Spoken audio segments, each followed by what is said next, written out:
Hello दोस्तों, welcome back to our channel. तो आज की इस वीडियो में हम लोग बात करने वाले हैं क्लास 12 चैप्टर 6 के कुछ न्यूमेरिकल्स के बारे में, जो कि आप लोग के प्री बोर्ड और बोर्ड्स 2023 के लिए काफ़ी ज़्यादा इंपॉर्टेंट है।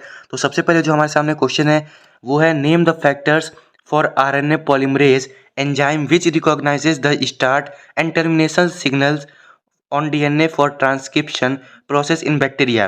तो उम्मीद है आप लोग क्वेश्चन समझ में आ गया होगा। तो यहाँ पे देख लीजिए क्या पूछ रहा है। क्वेश्चन पूछ रहा है कि name the factor of RNA polymerase enzyme which recognises the start and termination signals on DNA for transcription process in bacteria. तो इसका आंसर क्या होने वाला है, आप लोग देख सकते हो, sigma factor and rho factor. ये दो तरह के फैक्टर होते हैं जो कि स्टार्ट और टर्मिनेशन के लिए इंपॉर्टेंट होते हैं हमारे पास। ये दोनों क्या करते हैं, प्रोटीन की सिंथेसिस के लिए भी काम करते हैं, सिग्मा और रो फैक्टर। अब नीचे अगर बात कर ली जाए सेकंड क्वेश्चन के बारे में, तो सेकंड क्वेश्चन है हमारे पास, mention the function of non histone protein. यहाँ पे पूछ रहा है कि आपको नॉन हिस्टोन प्रोटीन के फंक्शन के बारे में बताना है। तो नीचे देख लेते हैं इसका आंसर क्या होने वाला है। तो नॉन हिस्टोन प्रोटीन का जो आंसर होगा वो होगा आपका पैकेजिंग ऑफ क्रोमेटिन। ये क्रोमेटिन के पैकेजिंग में काम करता है, ठीक है, नॉन हिस्टोन प्रोटीन। नीचे अगर बात करते हैं थर्ड क्वेश्चन के बारे में, तो during translation what role is perform by tRNA. तो ट्रांसलेशन के टाइम पे टीआरएनए कौन सा फंक्शन परफॉर्म करता है उसके बारे में आप लोग को बताना है, उसका रोल क्या होता है। तो नीचे बात देखते हैं इसका आंसर क्या है। तो इसका आंसर एक तो पहला होता है स्ट्रक्चरल रोल होता है और दूसरा होता है ट्रांसफर ऑफ अमीनो एसिड। सबसे पहला तो इसका एक स्ट्रक्चरल रोल होता है और दूसरा होता है ट्रांसफर ऑफ अमीनो एसिड। अब बात करते हैं क्वेश्चन नंबर 4 के बारे में। तो क्वेश्चन नंबर 4 यहाँ पे हमारे सामने पूछ रहा है कि RNA virus mutate and evolve faster than other virus. यहाँ पे पूछ रहा है कि RNA virus mutate and evolve faster than other virus. तो ऐसा क्यों होता है, इसका आंसर आप लोग को देना है। तो ऐसा इसलिए होता है क्योंकि ये अनस्टेबल होता है, ठीक है। आरएनए जो होता है वो काफ़ी ज़्यादा अनस्टेबल होता है। और ये क्यों होता है, क्योंकि इसके पास एक OH ग्रुप अटैच होता है। यहाँ पे देख सकते हो आप लोग, OH group is present on RNA which is reactive group, so it is unstable and mutate। तो यहाँ पे देख सकते हो so it is unstable and mutate। नीचे बात करते हैं फिफ्थ क्वेश्चन के बारे में। तो पांचवा क्वेश्चन है आप लोग का, name the parts X and Y of the transcription unit given below. तो यहाँ पे आप लोग को ट्रांसक्रिप्शन यूनिट दी हुई है, यहाँ पे एक स्ट्रक्चर दिया हुआ है एक्स करके, ठीक है, ये देख सकते हो आप लोग। तो इसके बारे में आप लोग को बताना है, एक्स और वाई के बारे में। तो नीचे देखते हैं इसका आंसर क्या आने वाला है। तो सबसे पहले तो एक्स आप लोग का जो है वो टेम्पलेट स्टैंड है और जो वाई है वो टर्मिनेटर है, ठीक है, फाइव टर्मिनेटर है। नीचे अगर बात करते हैं सिक्स क्वेश्चन के बारे में, तो सिक्स क्वेश्चन है हमारे पास, mention the dual function of AUG. AUG का ड्यूअल फंक्शन यहाँ पे बताना है। तो सबसे पहले तो इसका फंक्शन होता है कि ये act as a initiation codon for protein के लिए ये इनिशिएशन कोडॉन की तरह काम करता है, ठीक है। और दूसरा जो फंक्शन है वो क्या होता है, इसका दूसरे फंक्शन की बात कर ली जाए तो इट कोड फॉर मिथायोनाइन के लिए ये कोड करता है, ठीक है। नीचे अगर बात कर लिया सेवेंथ क्वेश्चन के बारे में, तो सेवेंथ क्वेश्चन हमारे पास ये बोला है कि right the segment of RNA transcribe from the DNA, ठीक है। यहाँ पे क्या बोला है, right the segment of RNA transcribe for the given DNA. नीचे एक डीएनए दिया हुआ है, उससे हमें आरएनए के बारे में बताना है। तो यहाँ पे देख सकते हो आप लोग, ये डीएनए सबसे पहला वाला, तो 3ATGCAGTACG और TCGTA5 टेम्पलेट स्टैंड है। कोडिंग स्टैंड की बात किया है तो कोडिंग स्टैंड आप लोग को नीचे दिया हुआ है। तो इसके अपोजिट सिर्फ हमें राइट करना होता है, जैसे कि यहाँ पे ए दिया हुआ है, तो ए दिया हुआ है तो इसके सामने हमारे पास टी आ जाएगा, ठीक है। सॉरी, ये देखो कोडिंग स्टैंड यहाँ पे दिया हुआ है आप लोग सामने, कुछ ऐसा, ये कोडिंग स्टैंड दिया हुआ है, इसके अपोजिट हमें लिखना होता है। तो यहाँ पे एडेनिन है, ऊपर देख सकते हो आप लोग, ये एडेनिन दिया हुआ है, ठीक है, एडेनिन दिया हुआ है तो इसकी जगह पे थाइमिन, लेकिन आरएनए में थाइमिन नहीं होता है, उसकी जगह पे क्या होता है, यूरेसिल होता है। तो यहाँ पे हम लोग क्या लिखने वाले हैं, यू लिखने वाले हैं, ठीक है। सबसे पहले तो हमने यहाँ पे आंसर में यू लिख दिया, ठीक है, ऐसे, ये यू। और अब क्या दिया हुआ है, ऊपर देख लेते हैं, ऊपर अब दिया हुआ टी, तो टी की जगह पे थाइमिन की जगह पे एडेनिन लिखना है, तो यहाँ पे देख सकते हो एडेनिन दिया हुआ है, ठीक है। ऐसे ही करके इसका अपोजिट हमें लिखना है। तो जी दिया हुआ है तो जी की जगह सी होगा, सी की जगह जी होगा, ठीक है। और ए की जगह फिर से यू यूज करेंगे हम लोग, ए की जगह हम लोग फिर से यू यूज करेंगे, क्योंकि आप लोग को पता होगा कि डीएनए में थाइमिन होता है, ठीक है, डीएनए में थाइमिन होता है। और आरएनए की अगर बात कर ली जाए तो आरएनए में आप लोग का यूरेसिल पाया जाता है, ठीक है, यूरेसिल पाया जाता है। तो इसलिए यहाँ पे हम लोग को क्या लिखना है, यू लिखना है, ठीक है। थाइमिन जहाँ पे दिया होगा वहाँ पे हम लोग को यू लिखना है। तो इसके अपोजिट ऐसे ही करके हमें स्टैंड बनाने होते हैं, ठीक है।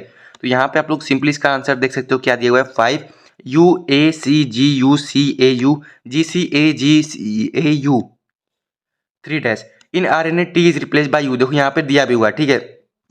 यहाँ पे दिया भी हुआ है इन आरएनए, ये देख लो, in RNA T is replace by U, तो यहाँ पे थाइमिन से हम लोग यूरेसिल को रिप्लेस कर देते हैं, ठीक है। नेक्स्ट क्वेश्चन की अगर बात करें तो नेक्स्ट क्वेश्चन हमारे पास दिया हुआ है, name the process in which unwanted mRNA regions are removed and wanted regions are joined. तो यहाँ पे प्रोसेस का नाम पूछ रहा है कि किस प्रोसेस में अब जो अनवांटेड mRNA होता है वो रिमूव हो जाता है और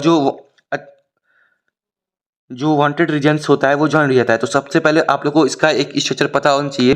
तो ये बात कर रहा है यहाँ पे इस क्वेश्चन में हम लोग बात कर रहे हैं किसकी, स्प्लाइसिंग की। तो स्प्लाइसिंग का थोड़ा सा कॉन्सेप्ट आप लोग को पता होना चाहिए। ये क्या होता है, यहाँ पे कुछ ऐसा होता है, ठीक है, यहाँ पे कुछ इस तरह से ऐसे यहाँ पे लगे होते हैं आप लोग के, क्या, एक तो इंट्रॉन और एक तो एक्सॉन ऐसे ही लगे होते हैं, ठीक है, अटैच होते हैं।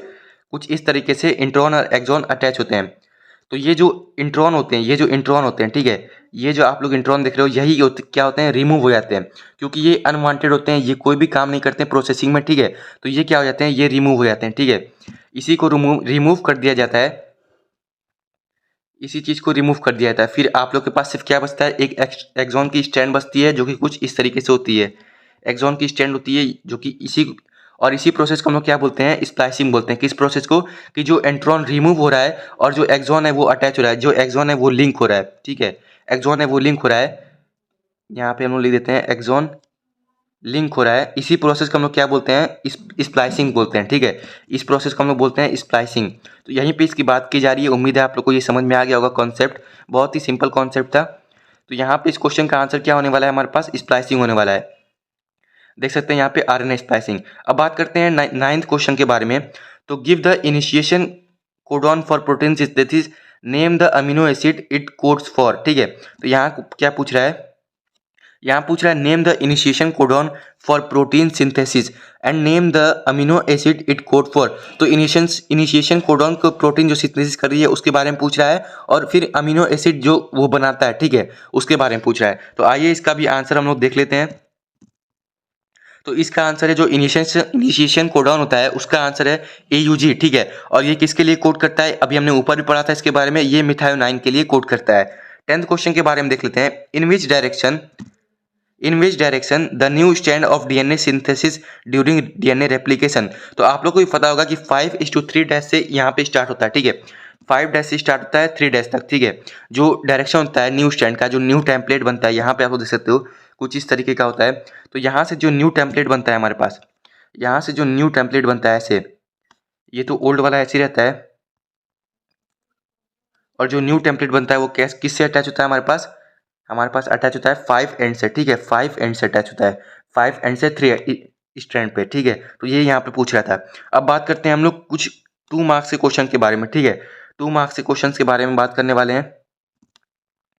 तो उम्मीद है ये कॉन्सेप्ट भी आप लोगों को क्लियर हो चुका होगा। अब बात करते हैं हम लोग आगे अपने 2 मार्क्स के जो भी क्वेश्चन हैं उनके बारे में हम लोग यहाँ पे बात करने वाले हैं। तो 2 मार्क्स के क्वेश्चन के बारे में देख लेते हैं हम लोग। तो सबसे पहले यहाँ पे क्या पूछ रहा है कि name the process of termination during transcription in a prokaryotic cell is being represented here, name the label ABCND। तो यहाँ पे क्वेश्चन पूछ रहा है कि जो प्रोसेस टर्मिनेशन प्रोसेस होती है और ट्रांसक्रिप्शन के समय पे, तो उसमें प्रोकैरियोटिक सेल जो होती है वो क्या रिप्रेजेंट करती है। यहाँ पे नीचे कुछ दिया हुआ है, देखते हैं हम लोग क्या दिया हुआ है। तो यहाँ पे कुछ दिया हुआ है स्ट्रक्चर, ठीक है, तो टर्मिनेशन का स्ट्रक्चर दिया हुआ है, और यहाँ पे आप लोग का नीचे देखते हैं इसका आंसर क्या होने वाला है। सबसे पहले DNA मॉलिक्यूल के बारे में बात कर लिया है। तो ये जो पहला है वो आपका है DNA मॉलिक्यूल, ठीक है, ये कुछ स्ट्रक्चर दिया हुआ है, इसके बारे में इसको आप लोग को आंसर करना है। तो जो A दिया हुआ है वो है तो DNA मॉलिक्यूल है, ये पूरा स्ट्रक्चर आप लोग का DNA मॉलिक्यूल है। B क्या है, B पूछ रहा है हमसे, ठीक है, तो ये B देख सकते हो आप लोग यहाँ पे, ये B, तो B हमारे पास mRNA, ठीक है, ये B mRNA ट्रांसक्रिप्ट है, ठीक है। C की अगर बात कर लिया तो ये C आप लोग यहाँ पे देख सकते हो, C ये क्या है, ठीक है। C के बारे में अगर बात कर लिया तो C है आप लोग का RNA पॉलीमर, ठीक है, और उसके अंदर D आप लोग देख सकते हो रो फैक्टर दिया हुआ है, ठीक है, यहाँ पे रो फैक्टर दिया हुआ है। तो कुछ ऐसा भी स्ट्रक्चर करके आप लोग को फिगर के साथ भी क्वेश्चंस आ सकते हैं एग्जाम में, फिगर के साथ भी क्वेश्चन आने के काफ़ी ज़्यादा चांसेस होते हैं, तो आप लोग को ऐसे भी क्वेश्चन आ सकते हैं। एक बार और क्वेश्चन को आप लोग चाहो तो देख सकते हो, यहाँ पे क्या पूछ रहा है, The process of termination during transcription in a prokaryotic cell is being represented here. Name the label A, B, C and D. तो यहाँ पे आप लोग का स्ट्रक्चर दिया हुआ है। ए तो पूरा आप लोग को दिख ही रहा होगा, ए जो है वो आप लोग का क्या है, आप लोग का ए जो है वो है पूरा डीएनए मॉलिक्यूल। बी के बारे में बात किया तो बी है आप लोग का एमआरएनए ट्रांसक्रिप्ट है। सी की बात की जाए तो सी आप लोग के पास cRNA पॉलीमर है और डी क्या है, रो फैक्टर है आप लोग का। अब आगे बढ़ते हैं नेक्स्ट क्वेश्चन की तरफ। नेक्स्ट क्वेश्चन जो हमारे पास है वो है complete the blanks A B C and D on the basis of Frederick Griffith experiment. आप लोगों ने फ्रेडरिक ग्रिफिथ एक्सपेरिमेंट के बारे में पढ़ा होगा, जो कि माइस के ऊपर एक एक्सपेरिमेंट किया गया था। उस पर एस और आर स्ट्रेन डाल के जो माइस के ऊपर एक्सपेरिमेंट किया गया था उसी के बारे में यहाँ पे बात की जा रही है। तो आइए सबसे पहले हम लोग देख लेते हैं। तो सबसे पहले ए क्या पूछ रहा है कि आर स्ट्रेन इंजेक्ट इनटू माइस। तो सबसे पहले आर स्ट्रेन माइस में इंजेक्ट की तो क्या हुआ उसके बारे में आप लोग को बताना है।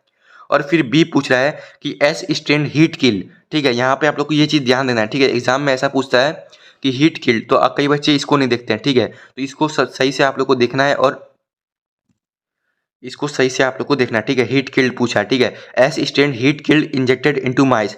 और फिर सी पूछ रहा है S strain heat killed plus R strain live. ठीक है, इंजेक्ट इनटू माइस। तो इसका क्या होने वाला है। ठीक है, तो इसका देख लेते हैं हम लोग क्या होगा आंसर।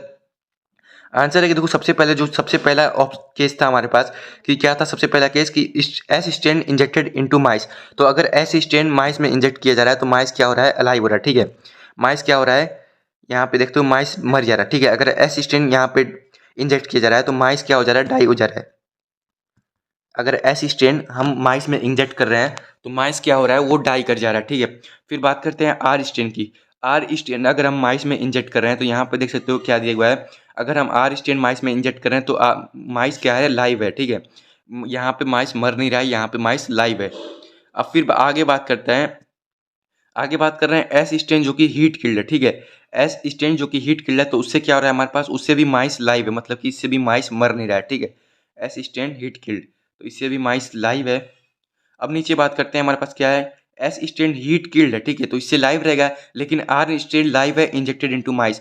तो आर स्ट्रेन लाइव हमने देखा था, तो यहाँ पे देख लेते हैं इसका आंसर क्या होने वाला है, माइस मर जाएगा। ठीक है, माइस डाई कर जाएगा। यहाँ पे जो इस केस में अगर बात की जाए तो इस केस में माइस क्या हो जाएगा, डाई कर जाएगा। नीचे अगर बात कर लिया नेक्स्ट क्वेश्चन के बारे में, तो नेक्स्ट क्वेश्चन क्या है हमारे पास, give two reasons why both the strands of DNA are not copied during transcription. ठीक है, तो यहाँ पे क्वेश्चन क्या पूछ रहा है आपके पास कि कोई दो ऐसे रीजंस बताइए जिसकी क्यों DNA are not copied during transcription. कोई ऐसा रीजन बताओ कि जब डीएनए कॉपी होता है तो दोनों स्ट्रैंड कॉपी क्यों नहीं होता है ट्रांसक्रिप्शन प्रोसेस के समय। ठीक है, तो इसका आंसर क्या होगा, if both the strand of DNA are copied two different RNA complementary to each other and hence two different polypeptide will produce. तो इसका सिंपली आंसर क्या होने वाला है कि अगर क्या होगा कि डीएनए कॉपी होगा दो स्ट्रैंड। ठीक है, डीएनए का दोनों स्ट्रैंड कॉपी हो जाएगा। तो अगर यहाँ पे दो स्ट्रैंड एक ही साथ अगर कॉपी होता है एक सेम टाइम पे, तो क्या होगा यहाँ पे कि जो दो डिफरेंट आरएनए होते हैं वो कॉम्प्लीमेंट्री बेस पेयर पे काम करते हैं, आप लोग को पता होगा।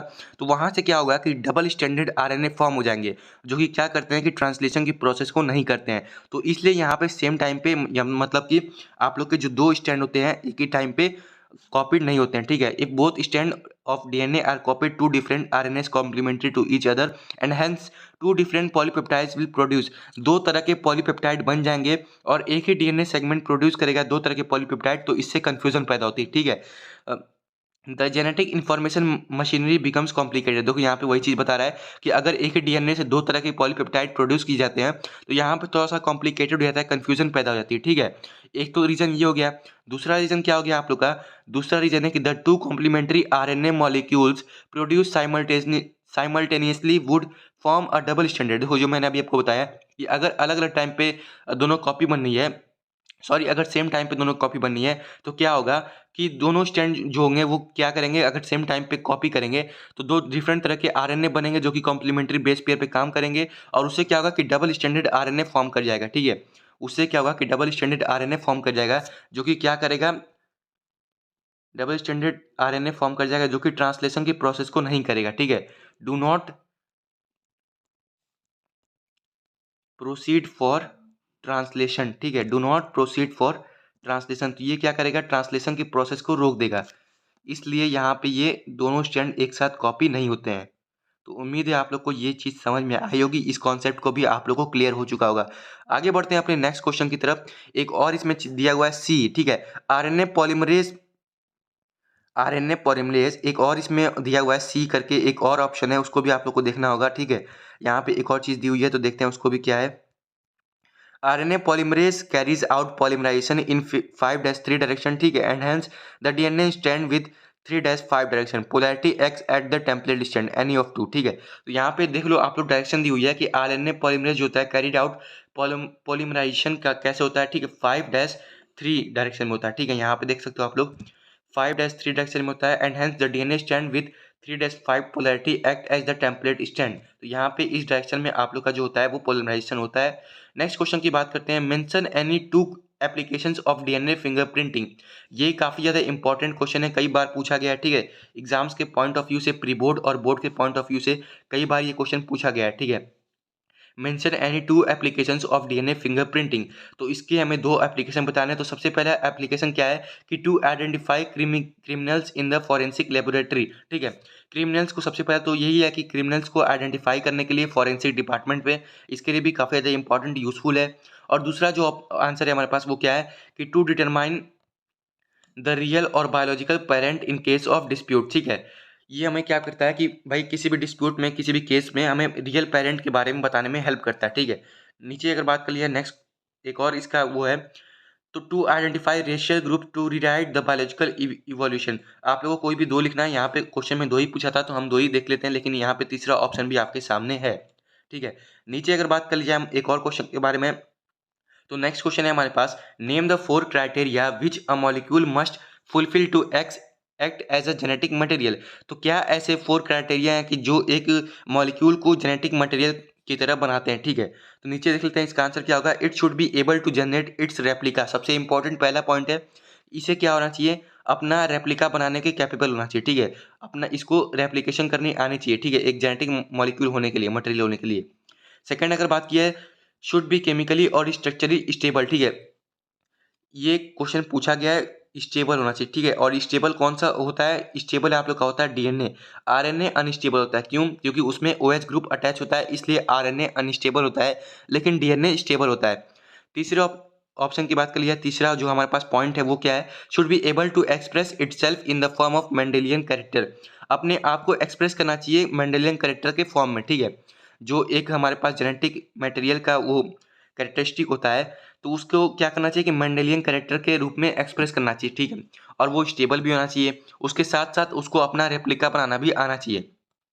नेक्स्ट जो हमारा पॉइंट है वो क्या है, should provide the scope for slow changes mutation that are necessary for evolution.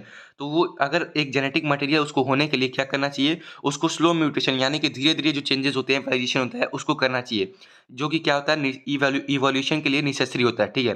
तो ये कुछ पॉइंट्स थे जो कि आप लोग को पता होना चाहिए इस क्वेश्चन के बारे में। तो उम्मीद है आप लोग को ये क्वेश्चन भी समझ में आ गया होगा। अगर ऐसे ही और वीडियोस देखना चाहते हो तो प्लीज़ चैनल को ज़्यादा से ज़्यादा शेयर करिए, सब्सक्राइब कर दीजिए, और वीडियो को अभी तक लाइक नहीं किया है तो लाइक कर दीजिए। मिलते हैं अपनी नेक्स्ट वीडियो में। आई होप कि आप लोग के एग्जाम्स अच्छे जाएँ।